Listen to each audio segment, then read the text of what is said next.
Bismillahirrahmanirrahim.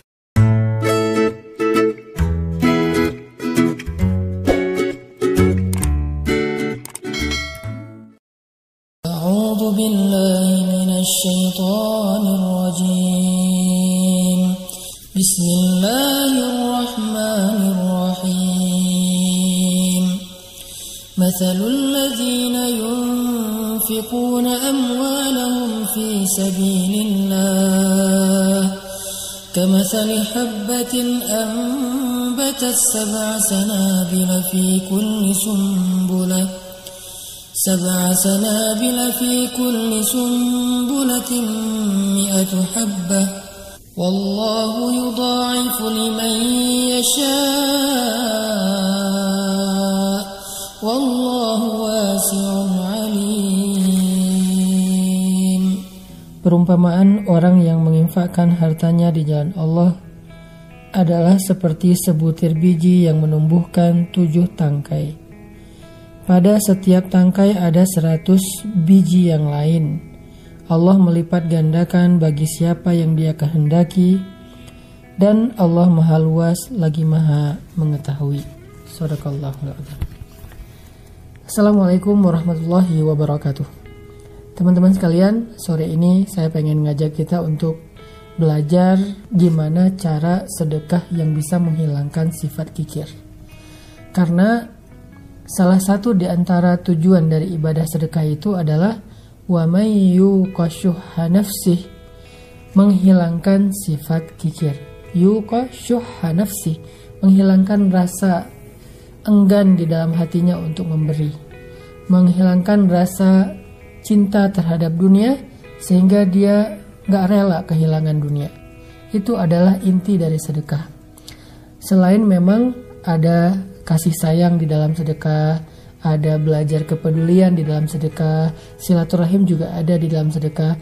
Tapi di antara sekian banyak goals dari sedekah, salah satunya adalah menghilangkan sifat kikir. Gimana sih caranya sedekah yang bisa menghilangkan sifat kikir? Bagaimana Al-Quran mengajarkan kita tentang sedekah supaya kita merasa bahwa memberi itu lebih baik dan lebih utama daripada menyimpan. Walaupun bukan berarti semuanya diberikan dan tidak ada yang disisain, enggak juga. Tetapi kita tetap merasa bahwa memberi lebih baik daripada menyimpan. Menolong lebih baik daripada diam. Menyenangkan hati orang lain lebih baik daripada memuaskan hawa nafsu kita tentang urusan dunia. Ini adalah salah satu di antara tujuan bersedekah. Makanya di bulan Ramadan sendiri kita diajarkan sedekah dengan memberi makan orang yang berbuka puasa. Dan ini sebetulnya kalau kita baca sejarah Nabi, memberi makan orang yang berbuka itu, kalau kita baca sejarah sahabat, bukan dari harta yang lebih saja, tapi kadang bahkan dari jatah berbuka kita. Makanya dalam tahapan-tahapan bersedekah itu ada 3 nih. Pertama, bersedekah dengan apa yang lebih. Allah berfirman, yas'alunaka madza yunfikun qulil 'af. Mereka bertanya apa yang mereka infakkan. Katakan, infakkanlah yang lebih. Ini adalah sedekah level 1, di mana kita bersedekah karena ada kelebihan harta. Dan itu juga ada ayatnya yang tadi saya bacakan. Yas'alunaka madza yunfikun qulil 'af. Mereka bertanya apa yang harus kami infakkan, baik itu zakat atau sedekah yang lebih. Level kedua dari sedekah itu adalah memberikan apa yang kita sukai. Allah berfirman di dalam surat Ali Imran, lan tanalul birra hatta tunfiqu mimma tuhibbun. Tidak sempurna kebaikan kalian atau sedekah kalian sampai kalian menginfakkan, memberikan apa yang kalian cintai. Dan level yang paling tinggi adalah memberikan apa yang kita sangat butuhkan. Allah berfirman juga tentang kaum Ansar, wa yu'thiruna ala anfusihim walau kana bihim khasasah. Mereka mendahulukan orang muhajirin daripada diri mereka sendiri walaupun mereka juga butuh. Mari kita dengarkan kisah-kisah dari 3 contoh sedekah ini. Pertama, sedekah dari harta yang lebih.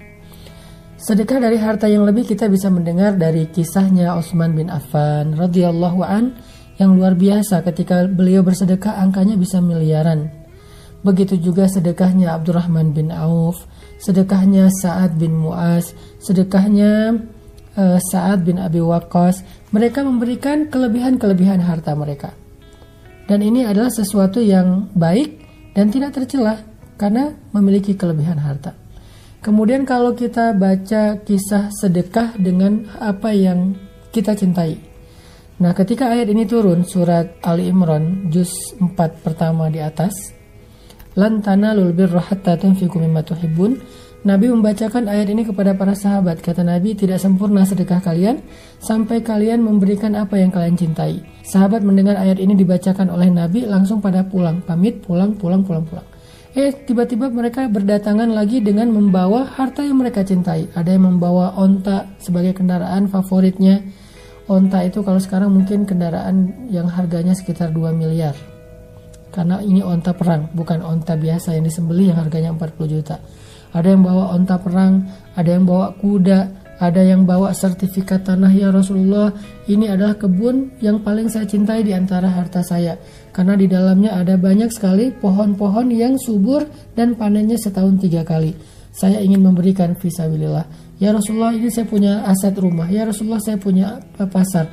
Sampai yang paling kecil mereka memberikan apapun yang mereka miliki, termasuk pakaian. Ya Rasulullah, ini baju kesukaan saya, belinya di Damaskus, belinya di Suriah, dan sekarang saya infakkan fisabilillah.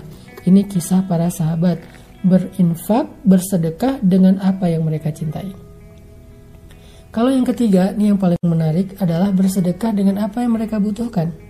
Salah satu contohnya adalah kisah seorang sahabat Ansor yang suatu malam dia sedang duduk bersama dengan Nabi. Tiba-tiba datang seorang laki-laki muhajirin mengatakan, ya Rasulullah, saya baru datang berhijrah, saya belum makan, saya nggak tahu tinggal di mana. Kemudian tiba-tiba Nabi berdiri, adakah di antara kalian yang mau menjamu saudara kalian di rumahnya malam ini? Tiba-tiba seorang laki-laki Ansor berdiri mengatakan, ana ya Rasulullah, saya ya Rasulullah yang akan menjamu saudara saya itu. Nabi mempersaudarakan mereka. Lalu dia pulang ke rumah saudara Ansornya. Laki-laki muhajirin kembali ke rumah saudara Ansornya. Sampai di rumah saudara Ansornya, laki-laki Ansor ini masuk ke rumahnya dulu. Dia bilang ke istrinya, wahai istriku, apakah ada makanan di rumah? Istrinya mengatakan, ada, tetapi ini jatah makan anak-anak dari tadi siang.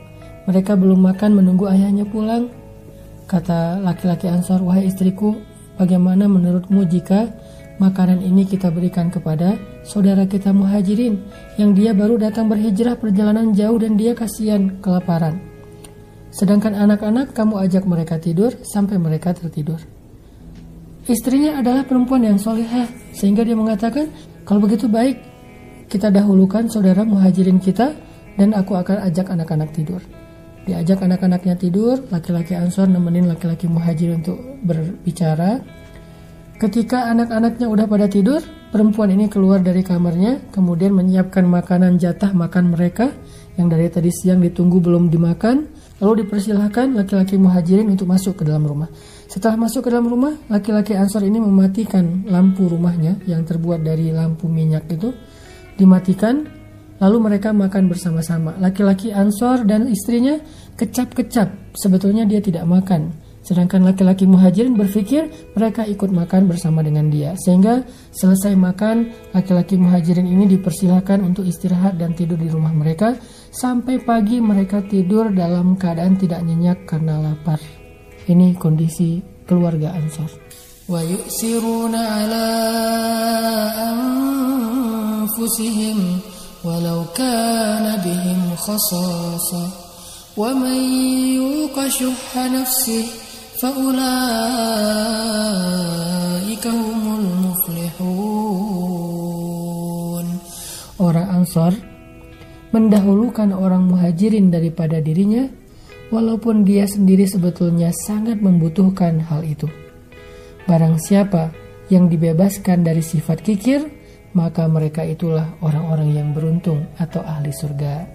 Ini contoh orang yang berinfak dengan apa yang dia butuhkan. Ini juga kita baca dalam kisahnya Sayyidah Aisyah.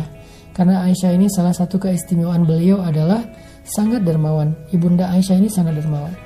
Satu hari Ibunda Aisyah sedang berpuasa di rumahnya. Gak tahu ini puasa sunnah atau Ramadan. Dan di rumahnya beliau hanya memiliki sepotong roti kecil yang keras. Bahasa Arabnya kalau nggak salah qadid, artinya roti keras yang kalau dimakan harus direndam dulu di dalam air.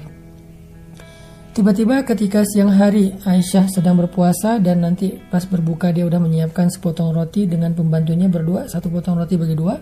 Datanglah seorang perempuan dengan anak-anaknya ke rumah Sayyidah Aisyah mengadukan perihal mereka kalau mereka lapar. Mereka bilang, ya Aisyah kami lapar, kami nggak tahu makan apa segala macam. Akhirnya Aisyah bilang ke pembantunya, berikan roti yang milik kita itu. Kata pembantunya, ini jatah makan berbuka puasa kita. Kata Aisyah, berikan kepada mereka. Akhirnya pembantunya mengatakan, naam. Dia memberikan kepada pengemis tadi roti jatah mereka berbuka puasa. Lalu dia merasa bersedih karena dia nggak tahu nanti buka puasa makan apa kecuali hanya minum air putih. Tapi ada keajaiban yang terjadi. Menjelang waktu berbuka, tiba-tiba ada sahabat yang datang ke rumah Aisyah memberikan hadiah makanan, nasi yang di dalamnya ada kaki kambing panggang, udah lengkap satu porsi. Sehingga kemudian Aisyah memanggil pembantunya, dia panggil ke sini, dia bilang, makanlah karena ini lebih baik daripada roti yang tadi engkau berikan kepada orang miskin. Ini menjadi pelajaran penting buat kita bagaimana seorang Sayyidah Aisyah rela memberikan jatah makan berbuka puasanya cuman satu-satunya, dan Aisyah sahur hanya dengan air putih dan dia menyimpan roti itu untuk berbuka, tapi dia berikan kepada orang yang lebih membutuhkan. Padahal Aisyah juga membutuhkan roti tersebut dan dia nggak pernah menyangka kalau nanti sore akan mendapatkan makanan yang lebih baik daripada apa yang sudah dia berikan. Dan lagi pula Nabi SAW bersabda, demi Allah tidak akan berkurang harta karena sedekah. Dan Aisyah membuktikannya, nggak berkurang jatah makan kita karena sedekah. Atau dalam riwayat yang lain Nabi mengatakan, demi Allah nggak akan bertemu sedekah dan musibah di hari yang sama. Jadi kalau kita pengen terhindar dari suatu musibah, sedekahlah. Hari itu nggak akan terjadi musibah. Karena Nabi bersumpah tidak akan ketemu musibah dan sedekah di hari yang sama. Mudah-mudahan kita termasuk orang yang bisa bersedekah dengan harta kita yang lebih, dengan harta yang kita cintai, bahkan dengan sesuatu yang paling kita butuhkan. Sehingga Allah Subhanahu wa Ta'ala akan melipat gandakan pahala dan kebaikan untuk kita. Karena Nabi mengatakan, demi Allah gak akan berkurang harta karena sedekah. Dan mudah-mudahan kita juga akan terhindar dari berbagai macam keburukan di hari saat kita bersedekah, memberi makan orang berbuka puasa. Kenapa? Karena kata Nabi tidak akan bertemu sedekah dan musibah di hari yang sama. Barakallahu fikum.